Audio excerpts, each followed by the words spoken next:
여러분 안녕하세요. 연휴 잘 쉬고 오셨죠? 그런데 쉬는 중에 이스라엘과 하마스, 팔레스타인 자치구역의 일종의 그 강경 세력이죠. 하마스가 폭격을 했습니다. 그래서 이스라엘 하마스 전쟁, 증시의 대형 악재가 등장하는가? 겁이 납니다. 사실 금요일 고용지표도 발표 내용만 보면 아이고 큰일 났다 이렇게 생각을 했죠. 그런데 자고 일어나니까 증시가 플러스로 마감해 있었습니다. 그래서 이제는 좀 살만하다 싶었는데 이스라엘과 하마스의 전쟁, 이거 걱정이 됩니다. 정말 최악의 악재가 되는지 살펴볼 필요가 있습니다. 그렇다면 이 악재 될지 여부는 고용지표에서부터 살펴볼 필요가 있습니다. 여러분 이미 알고 계십니다. 9월 고용지표 빅 서프라이즈였어요. 그럼에도 증시가 상승했습니다. 이제는 그 이유를 알아볼 필요가 있습니다. 그 이유를 정확하게 알아내면 이스라엘 하마스 전쟁, 이 부분도 너무 악재로만 바라볼 필요는 없다 이렇게 생각할 수가 있거든요. 먼저 고용지표 NFP입니다. 사실 8월 NFP, 난팜 페이롤이죠. 난팜 페이롤이 22만 7천 개 일자리가 증가했고 예측치는 17만 건으로 크게 줄 것이다 이렇게 예측을 했어요. 그런데 실제는 33만 6천, 예측치의 거의 2배가 됐던 겁니다. 그래서 발표되자마자 증시가 하락을 했어요. 하지만 12시 좀 넘어서부터 슬금슬금 올라가더니 새벽에 장 마감은 플러스로 마감했습니다. 도대체 이렇게 고용지표가 좋게 나왔음에도 불구하고 증시가 하락한 이유는 뭘까? 그렇다고 경제가 좋아졌다 그런 이유로 오른 것도 아니었습니다. 그래서 하나씩 살펴보니까 딱 보이는 게 이겁니다. 지금 보시는 그림은 파트타이머 일자리입니다. 매월 미국에서는 파트타이머 일자리가 같이 발표되는데요. 이 파트타이머 일자리도 난팜 페이롤에 포함이 됩니다. 지금 오른쪽 박스 보이시죠? 8월 달에 파트타이머, 한마디로 우리나라는 알바죠. 알바 숫자가 이게 단위가 1000단위입니다. 2718만 5천 명에서 9월 달에는 2733만 6천 명으로 크게 증가했습니다. 그래서 8월보다 9월에 증가한 파트타이머 일자리가 몇 개였냐? 15만 1000개였다는 겁니다. 그러면 다시 살펴볼 필요가 있죠. 실제 NFP가 늘어난 33만 6천 개에서 파트타이머 15만 1000개를 빼면은 NFP가 실질적으로 증가한 것은 18만 5천 개였다는 겁니다. 자, 예측치 17만 개보다는 늘어났지만 8월에 22만 7천 개의 일자리보다는 그렇게 많이 늘어나는 게 아니었죠. 오히려 줄어들었죠. 즉 8월에 22만 7천 개보다 알바를 빼면은 18만 5천 개밖에 안 된다. 그렇게 되니 증시가 가장 크게 걱정했던 것 중에 하나가 연내에 추가적으로 금리를 인상하느냐 여부였잖아요. 그런데 페드와치를 보니까 이게 지금 12월 13일 FOMC 예상 금리 수준인데요. 5.25에서 5.5 현재 금리 유지할 가능성이 65.8%를 차지하는 겁니다. 즉 NFP 초반에 33만 6천 건에 놀래서 하락했지만 내용, 알바만 잔뜩 늘었던 거네. 미국 경제가 인플레이션을 다시 일으킬 수 있는 만한 여력이 안 되네. 좋긴 하지만 추가 금리 인상 없어. 이렇게 결론이 나버린 거죠. 그래서 최근에 증시가 크게 흔들렸던 이유를 다시 한번 생각할 필요가 있는데요. 첫 번째, 연내 추가 금리 인상 가능성이 높다. 왜 계속 페드의 이사진들이 계속 나와서 교대로 금리 인상할 거다 이런 얘기를 했었잖아요. 근데 만약에 이렇게 추가로 금리를 올려버리면 장기 채권이 더 올라갈 것이고, 장기 채권이 상승하면 달러 인덱스도 올라갔죠. 이런 것 때문에 증시가 흘렸어요. 그런데 장기 채권이 이렇게 높아지면 모기지 금리가 상승할 것이고, 모기지 금리가 올라가면 주택시장, 부동산 시장이 흔들릴 것이고, 그렇게 되면 소비가 둔화되면서 경기 둔화로 이어질 가능성, 이게 결국은 증시를 흔들었어요. 그런데 NFP 고용지표 발표 내용을 보니까 고용이 무지 좋긴 했지만 파트타이머가 다였어. 아하, 그렇다면 연내 추가금리 인상 없네. 오케이. 연내 추가금리 인상만 없다면 여기에 경기 둔화만 나오지 않는다. 그러면 증시 괜찮을 수 있어. 이런 결론이 나면서 막판에 증시가 플러스로 전환되었던 거죠. 즉 이걸 다시 이렇게 간단하게 정리한다면 파트타이머 알바 일자리의 크게 증가, 이것은 당연히 연내 추가금리 인상 없다, 걱정하지 마라, 이런 것이고, 여기에 경기 둔화만 없으면 돼, 이렇게 결론을 내서 이번 주 증시 좋겠구나 했는데 웬걸 토요일에 갑자기 터졌습니다. 이스라엘 하마스 팔레스타인 자치기구의 일종의 무장 세력인데요. 이스라엘 가자 지구에 로켓포를 쏴버린 겁니다. 그래서 이거 50년 만에 신중동정, 그러니까 이스라엘 하마스를 넘어서 중동 전체의 아랍 전쟁이 되면 어떻게 되지? 이런 악몽이 증가하고 있다는 얘기입니다. 실제로 지금 현재 오늘 10월 9일 오후 4시 20분입니다. 지금 녹음하고 있는 게 국제유가는 약 3.6% 상승 중이고요. 미국 선물시장 다우지수를 비롯한 주요 3대 지수 모두 하락 중입니다. 이렇게 하락하는 이유는 이스라엘 전쟁이 그냥 이스라엘과 하마스 전쟁으로 끝난다면 큰 의미는 없을 것 같아요. 그런데 이 이스라엘 하마스 전쟁이 금융시장이 걱정하는 것들이 있습니다. 그걸 크게 세 가지로 볼 수 있는데요. 첫 번째는 만약에 이스라엘 하마스가 아니라 이란, 사우디, 요르단, 시리아 이런 나라들까지 합세해서 전쟁이 확대되면 중동 전쟁이 되는 거잖아요. 중동 전쟁이 되면 글로벌 경제가 힘들어지겠죠. 왜? 국제적으로 이게 혼란이 일어나면 사람들 멘탈이 꺾이기 때문에 소비를 안 하죠. 저축을 늘리고. 그러면 경기가 꺾입니다. 거기에 작년 3월에 러시아 전쟁 우리 겪었잖아요.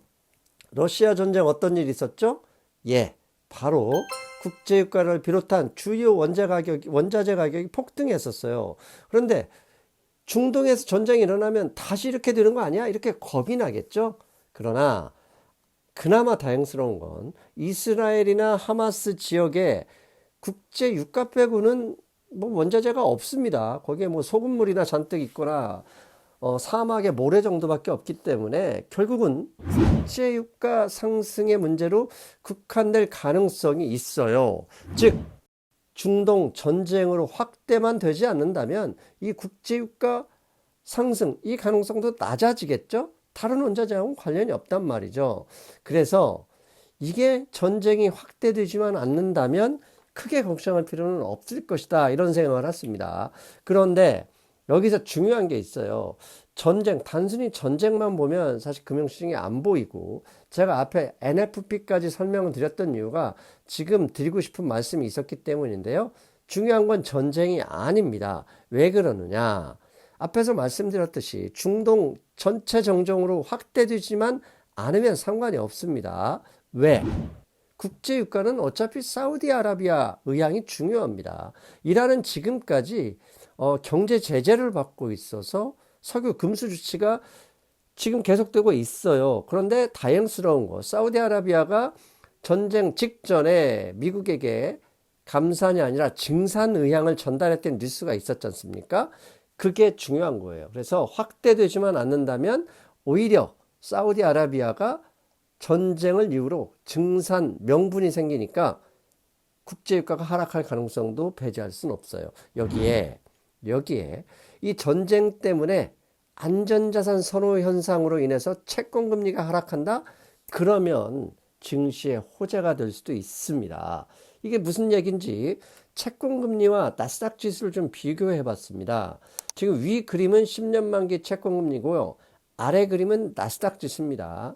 지금 9월 초 채권금리, 10년 만기 채권금리가 4.1%였을 때 나스닥이 고점이었었고 4.1%에서 슬금슬금 올라가는데 4.3%를 넘자마자 증시가 상당히 많이 빠졌어요. 오른쪽 아래쪽으로 보이시잖아요. 그렇다면 이 채권금리와 나스닥 지수, 왜 굳이 나스닥 지수냐?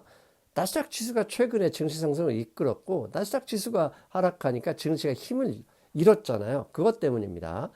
이 위에서 비교한 그림을 보듯이 10년 만기 채권금리가 4.1%에서 4.3%, 즉 4.1%일 때 증시가 고점이었고 4.3%를 넘어서자마자 증시가 하락하기 시작했거든요. 그렇다면 NFP에서 발표된 파스타이머, 경기가 좀 그렇게 화랑되지는 않고 있어. 약간 둔화되면서 인플레이션 올리기 어려워.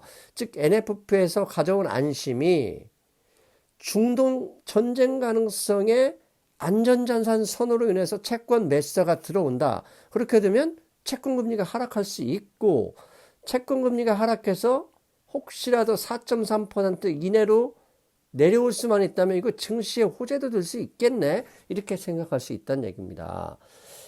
안전자산 선호 불과 지난주 NFP 발표되기 전까지만 해도 증시가 하락했는데 채권 가격은 떨어졌죠. 즉 채권 금리는 오르고 골드가 떨어졌어요. 즉 안전자산이 없었죠. 그런데 NFP 발표 후에 그리고 이스라엘의 하마스가 폭격한 이후에 골드가 상승하고 있습니다. 지금 보시는 그림은요. 골드의 시간 15분 차트인데요. 오른쪽 동그라미 왼쪽 보면 골드가 1800달러 깨지나 했더니 NFP 발표하고 곧바로 올랐어요. 그런데 갭 상승이 일어났어요. 언제?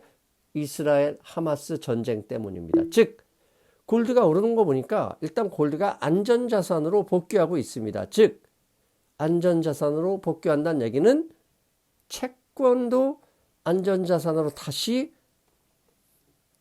사람들이 생각할 수 있다. 금융시장 참가자들이 그렇게 볼 수 있다는 겁니다. 그래서 이스라엘 하마스 전쟁이 증시에 주는 힌트들이 있어요. 무슨 힌트냐? 1번 중동 전쟁. 그러니까 중동 전쟁으로 확대돼서 국제유가만 막 박살나지 않는다면 급등하지 않는다면 호재가 될 수도 있다. 왜? 연내 추가금리 인상은 없다는 것이 LFF 이후에 전쟁이 일어나는데 하겠습니까? 이거 완전히 금리 인상 가능성이 더 확실하게 제로가 될 것이고요. 거기에 글로벌 경제 후퇴 가능성, 전쟁이 일어나면 유가 상승 없어도 글로벌 경제가 후퇴할 수 있거든요. 그렇게 되면 그렇죠. 금리 동결에서 멈추는 게 아니라 최근 QT 중단, 즉 양적 긴축의 중단 가능성도 올라갈 수 있다는 겁니다. 이게 무슨 말이냐? 지난 5일에요. 우리가 연휴 들어오기 직전에 월스트리트저널에서는 본드 셋오프, 즉 채권금리 상승이 페드, 연준에 의해 연준에게 양적 긴축을 중단하도록 압력이 될 수 있다. 이런 기사가 나왔어요.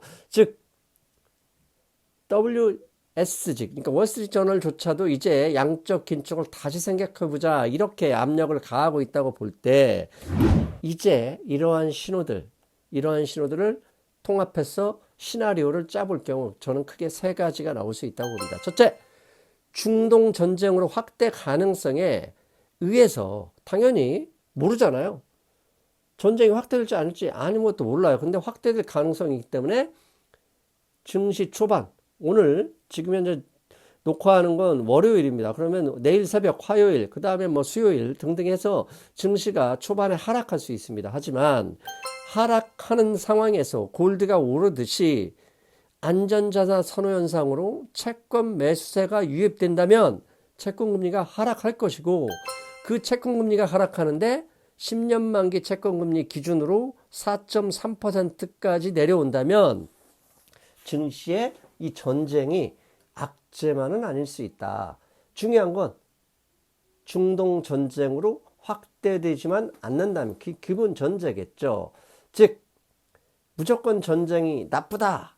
나쁘죠. 전쟁은 나쁩니다. 하지만 주식 투자 이 입장에서는 재료로서 반드시 대형 악재만은 아니라는 사실, 이 점 말씀드리고 싶었습니다. 자, 결론적으로 나타난다면 일단 주 초반에는 흔들릴 가능성이 있습니다. 그러나 중동 전쟁으로 확대되지만 않는다면 QT 중단 가능성, 그리고 10년 만기 채권금리의 하락 가능성 등이 증시에 약간은 긍정적으로 작용할 수도 있다는 점, 그 점을 감안하시고 전쟁 상황을 지켜보셨으면 좋겠습니다. 여러분, 10월은 어쩔 수 없습니다. 현재 채권금리가 워낙 상승하고 있고 인플레이션 잡기 위해서 고금리를 하다 보니까 경제가 일단 주춤하고 있습니다. 그래서 증시가 곧바로 반등하기는 어렵습니다. 일단 현금을 확보하고 이때 중동 정쟁으로 확대되지 않고 채권금리가 떨어진다. 그러면 매수의 기회도 될 수 있다. 이 점 감안하시고 상황을 지켜보셨으면 좋겠습니다. 여러분, 저는 다음 시간에 뵙겠습니다. 여러분, 안녕.